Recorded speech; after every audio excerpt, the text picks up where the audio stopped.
Isa, yung mga nakapagtapos na walang trabaho. At yun ang binanggit ko kanina tungkol sa call center. With due respect din to nagsasabing meron ng call center dyan sa Sumapang Matanda. Ang pinag-uusapan natin dito ay isang call center na internationally rated na merong kapasidad na 400 hanggang 600 silya. Palagay ko wala pa doon na ganyang call center doon sa Sumapang Matanda. Kung ang call center mo ay 30 o 50 silya, anong trabaho ang may pagkakaroon mo? Kaya si Altenco ay nakikipag-ugnayan na sa Philippine Long Distance Telephone Company at sa Smart Communications para pag-aralan ang posibilidad na makapagtayo dito sa Siyudad Luzon ng Malolos ng isang call center na mayroong capacity na 400 hanggang 600 silya.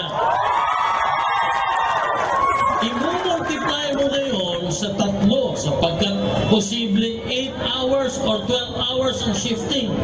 Pag 8 oras ang shifting, ang ibig sabihin nun, mahigit 1,000 mga bagong pagkakataon na makapagtrabaho para sa mga kabataang nakipagtapos ang mabibigay mo. Ngayon, talaga namang marami ng English-speaking na Manulenyo. 27,000 nga ang estudyante ng BSU. Marami nga ang nakapagtapos na walang trabaho. Ang katunayan, marami sa mga kabataan natin ngayon na nakakausap ko ay nagtatrabaho na sa call center sa Maynila. Ang problema, yung kinikita nila nauubos sa transportasyon, nauubos sa pag-upa ng apartment o bahay sa Maynila, nauubos ang oras nila, kabiyabiyahe lamang. Kaya kung dito maitatayo, ipaliwanag nyo nga sa akin, may call center sa Baguio, sa Clark, may call center, I'm talking of the big ones, sa Pangasinan. Bakit dito sa Malolos ay walang call center man lamang? Kaya yun ang hihikayatin natin. Pangalawa, ang industrial zone, madali yan eh. Pero ano bang lugar natin na maitatayo yung mga industrial zone na yan? Meron tayong pangkasalukuyang mga lugar na pwede nating gamitin na. At dyan, gagamitin ni Altenco ang kanyang koneksyon sa mga kapitan ng industriya na kung hindi ko man nakasabay sa eskwela ay mga matatali kong kaibigan. Dito na lamang sa McDonald's. Nag-aaral na ang McDonald's Philippines ngayon na magtayo ng isang komisari for Central Luzon at sa pakikiusap ko, tinitingnan nila na kung maaari sa Malolos itayo ang komisari ng McDonald's for Central Luzon. Yun ang sinasabi ko. Madali ka magsalita at madali ka magkwento. Ano ba yung aksyon na ginagawa mo? Kaya nga aksyon ang solusyon. Madali ka magsabi na kung ano-ano. Ang mahalaga, ganito ka aga, nakikipag-ugnayan ka na at meron ka ng vision na maganda. O tungkol naman sa sinasabi sa edukasyon, tunay na kailangan edukado at tumaas ang yung rate ng mga nakakagraduate. Kaya naman si Altenco 2.5 taon na may Teacher Proficiency Skills Program.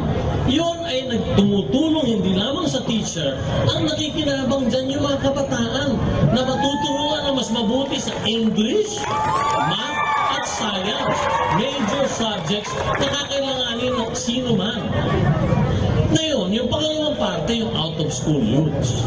Totoong marami ang out-of-school youths. Kailangan inventaryoin natin ito.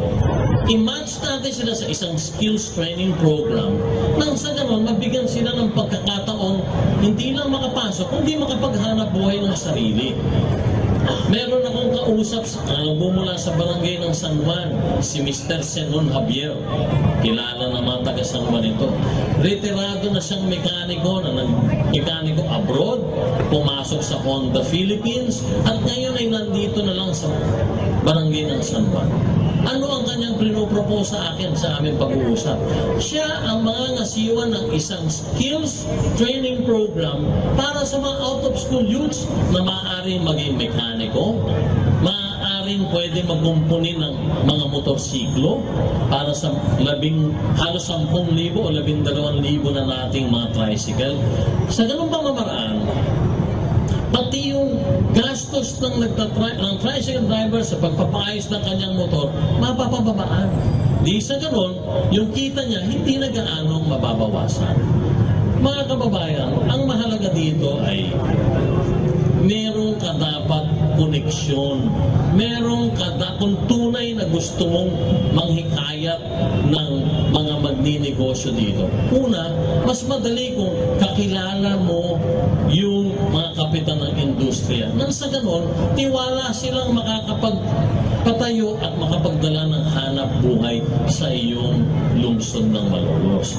Madali mong sabihin, magtatayo ka ng hostel sa Pamarawan. Sino mag-i-invest sa hostel? Madali mo magsasabing, magtatayo ako ng floating restaurant. Sino kakain mo? Lahat yan madaling sabihin at madaling ipangako. Kaya ba at tama bang yun ang mga proyekto na dapat?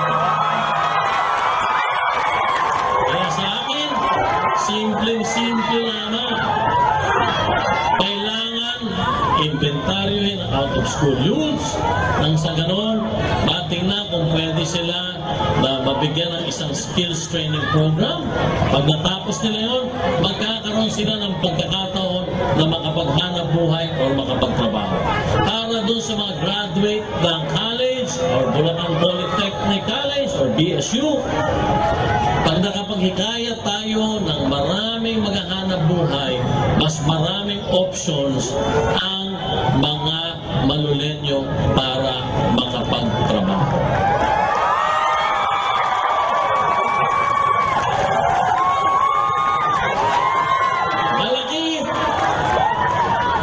Malaking bagay din yung meron kang koneksyon sa national government. Ito'y dapat kong sabihin. Si Al Tenco ay matalik na kaibigan ng nangungunang kandidato sa pagka-presidente ng Pilipinas na si Noynoy Aquino. Magkasama kami sa eskwela, magsimula ng bata ako hanggang magpagtapos ng kolehiyo. Si Mar Rojas, na sigurado na magiging vice-presidente ng Pilipinas, ang turing kay Al Tenco, isang kapatid. Sa tulong ng mga namumuno sa pamahalaan pangnasyonal, maraming programa, maraming proyekto, ang infrastruktura ang makararating sa lungsod ng Malolos. Ang ibig sabihin nito, marami na namang karagdagang trabaho para sa Malolenyo. Maraming salamat po sa inyo lahat.